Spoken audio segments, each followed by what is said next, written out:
कला शिक्षक अरविंद कोळी यांनी फलक रेखाटनातून दिला चिमणी वाचवाचा संदेश।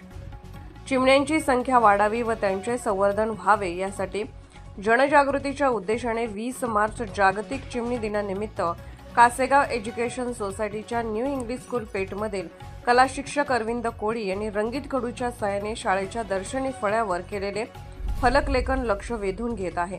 कला शिक्षक अरविंद कोळी यांनी फलक रेखाटनातून चिमणी वाचवाचा संदेश दिला आहे। चिमण्यांच्या अस्तित्वाचा प्रश्न काळानुरूप बदलत निघाला आहे।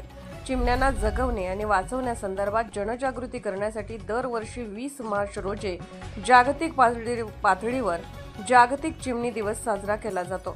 साधारण 30-35 वर्षापूर्वी प्रत्येकाचे बालपण एक घास चिवूचाने भरलेले होते। तीच चिवताई अर्थात चिमणी आज दुर्मिळ झाली असून आजच्या पिढीला चित्रात दाखवण्याची वेळ आली आहे। माणसाच्या बदलत्या आधुनिक जीवनशैलीमुळे आणि वाढत्या शहरीकरणामुळे निर्माण झालेले सिमेंट काँक्रीटचे जंगल, प्रचंड वृक्षतोड, वाढते ध्वनी वायू प्रदूषण आणि विद्युत चुंबकीय लहरीमुळे चिमण्यांची संख्या दिवसेंदिवस घटत आहे। पर्यावरणातील जैवविविधतेच्या साखळीत प्रत्येक सजीवाप्रमाणे चिमणीचेही महत्त्वाचे स्थान आहे। ती नष्ट झाली तर जैवविविध साखळीवरही त्याचे दुष्परिणाम होतील। अशा परिस्थितीत चिमण्यांच्या घटत्या संख्येची गांभीर्याने दखल घेऊन उपाययोजना करणे गरजेचे आहे।